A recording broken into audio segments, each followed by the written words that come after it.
Welcome in Vim 99 study. दोस्तों, आज हम ध्वनि के बारे में अध्ययन करेंगे। तो चलिए वीडियो को स्टार्ट करते हैं। इस अध्याय में हम लोग ध्वनि पढ़ते हैं। तो ध्वनि क्या है? तो ध्वनि एक प्रकार की ऊर्जा है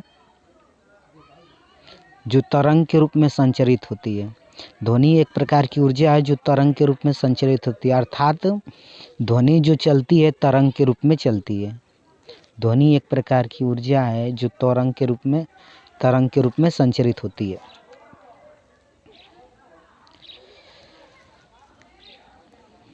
देखते हैं ध्वनि के बारे में। और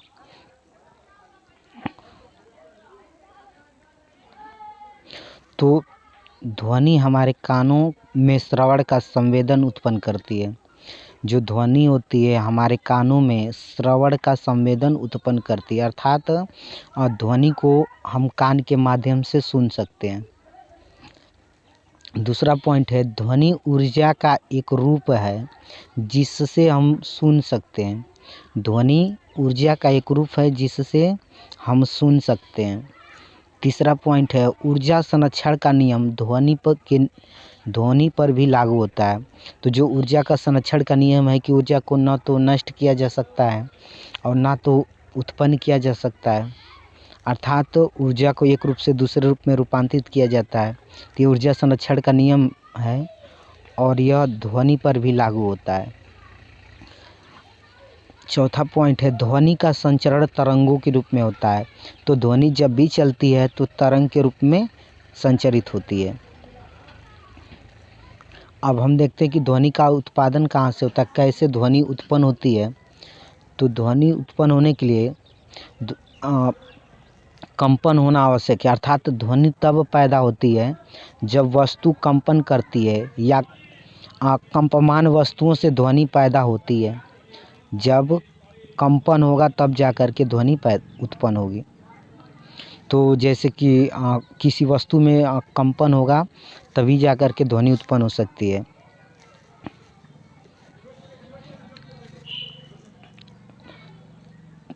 किसी वस्तु को कंपित करके ध्वनि पैदा करने के लिए आवश्यक ऊर्जा किसी बाह्य स्रोत द्वारा उपलब्ध कराई जाती है। अगर किसी वस्तु से हमें ऊर्जा ध्वनि चाहिए तो उस वस्तु को हमें कंपन करना पड़ेगा। जैसे मान लीजिए कि सितार हो गया, गिटार, सितार, बीड़ा, इस सब को ध्वनि, या स्वरित्र द्विभुज स्वरित्र हो गया, उससे जो है आपको ध्वनि लेना है। या तबले से ध्वनि उत्पन्न करना है तो तबले पे चोट करेंगे तो उसके आसपास के क्षेत्र जो होगा कंपित अवस्था में आ जाएगा और कंपन करेगा तो ध्वनि उत्पन्न हो जाएगी। अर्थात ध्वनि उत्पन्न करने के लिए कंपन का होना बहुत ज़्यादा जरूरी है। बिना कंपन का ध्वनि उत्पन्न नहीं हो सकता है। और इसी तरह से उदाहरण ले लेते हैं, जैसे कि कंपन जिसमें उत्पन्न करते हैं। तो कंपन देखिएगा, अगर ये तबला है, तबला है या ड्रम है, ये ड्रम हो गया या तबला हो गया, कि तनित झिल्ली पर, ये तनित झिल्ली है और इस झिल्ली पर हाथ से मारकर, इस पे या तो हाथ से मारकर या किसी दूसरे वस्तु से इस पे मारकर या पैदा करते हैं, या कंपन पैदा करते हैं इस पे मार करके, तो जिससे ध्वनि उत्पन्न होती है। अब ये ड्रम पे जैसे ही इस लकड़ी से इस पे मारेंगे, चोट करेंगे तो इस झिल्ली पे जो कंपन हो जाएगा।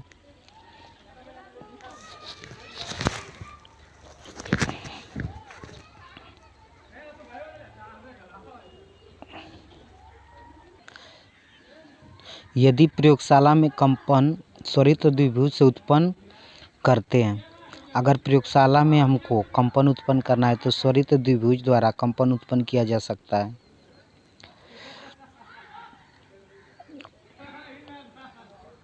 इसको दिखाने के लिए एक छोटी टेनिस प्लास्टिक की गेंद को धागे की सहायता से किसी आधार पर लटकाकर कंपमान स्वरित्र द्विभुज से स्पर्श कराते हैं। गेंद एक बड़े बाल के द्वारा दूर धकेला दी जाती है। इसे चित्र के माध्यम से समझे तो देखिए, ये दृढ़ आधार से दृढ़ आधार से एक बॉल को बांध दिए हैं और ये स्वरित्र द्विभुज लगा हुआ है और इस पे जैसे ही यहाँ से बॉल को ला करके टच कराते हैं या छोड़ते हैं तो इससे टकराता है और टकराने के बाद स्वरित्र में कंपन हो जाता है। इसे स्वरित्र कहते हैं और इसमें जब बॉल टकराएगा तो इस स्वरित्र में कंपन हो जाएगा और कंपन होने के बाद जो है इसमें से आवाज़ आने लगेगा, यानी कि आप ध्वनि को सुन सकते हैं।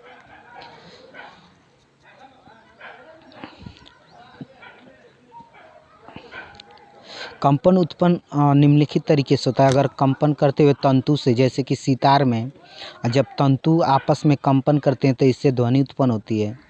इसी तरह से अब बांसुरी में जब वायु कंपन करती है तो उसमें ध्वनि उत्पन्न होती है। और कंपन करती तनित झिल्ली से, यानी कि तनित झिल्ली पे भी अगर हम कोई चोट करते हैं तो जैसे कि तबला और ड्रम पर, तो यहाँ से भी ध्वनि उत्पन्न होती है। कंपन करती हुई प्लेटों से, साइकिल की घंटी जैसे कि हो गई, अगर प्लेट है, प्लेट पे भी कंपन करा दें तो वहाँ पे भी ध्वनि उत्पन्न हो जाएगी।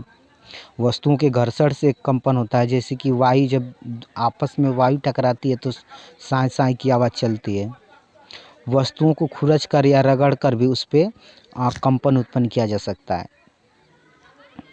जिससे कि आवाज़ निकलती है। ध्वनि का संचरण। अब हम देखते हैं ध्वनि का संचरण कैसे होता है, अर्थात ध्वनि कैसे चलती है। तो वह पदार्थ जिसमें होकर ध्वनि संचरित होती है माध्यम कहलाता है। अर्थात ध्वनि को संचरित होने के लिए किसी न किसी माध्यम की आवश्यकता पड़ती है और वो माध्यम आपका ठोस, द्रव या गैस हो सकता है। या तो ठोस हो सकता है, द्रव हो सकता है या गैस हो सकता है। तो जब एक वस्तु कंपन करती है तब इसके आसपास के वायु के कण भी बिल्कुल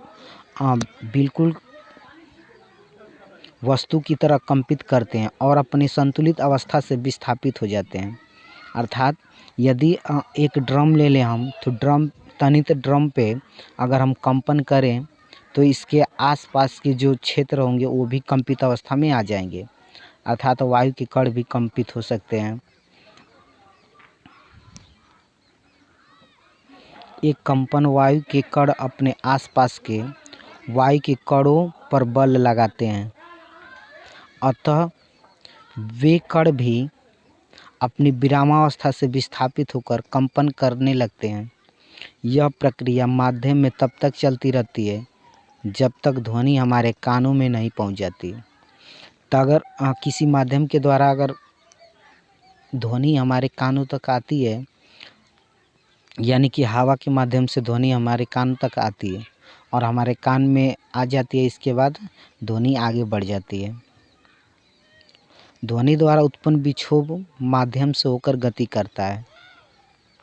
ध्वनि द्वारा उत्पन्न विक्षोभ जो होता है माध्यम से होकर गति करते हैं। माध्यम के कण गति नहीं करते। अर्थात अगर हम वायु में अगर कंपन करा दें तो वायु के कण गति नहीं करते हैं, बल्कि ध्वनि होता है वही जो है माध्यम के कणों के साथ विक्षोभ के रूप में आगे बढ़ता है। अर्थात जिस तरह से नदी में एक पत्थर मारने से यह लहरों के रूप में आगे बढ़ता है या तरंगों के रूप में ऐसे आगे बढ़ता है और किनारों पे जाके समाप्त हो जाता है, तो इसी तरह से जो ध्वनि का कण होता है यह भी तरंग के रूप में आगे बढ़ता है, लेकिन माध्यम के कण आगे नहीं बढ़ते। तरंग एक विक्षोभ है जो माध्यम में गति करता है तथा एक बिंदु से दूसरे बिंदु तक ऊर्जा ले जाता है, जबकि दोनों बिंदुओं में सीधा संपर्क नहीं होता है। अगली पॉइंट है कि ध्वनि यांत्रिक तरंगों के द्वारा संचरित होती है। तो ध्वनि किन तरंगों द्वारा संचरित होती है? तो आंसर में लिखेंगे ध्वनि यांत्रिक तरंगों द्वारा संचरित होती है। दोस्तों, यदि यह वीडियो आपको पसंद आया है तो इसे लाइक कर लें तथा अभी तक चैनल को सब्सक्राइब न किए हैं तो सब्सक्राइब कर लें। धन्यवाद।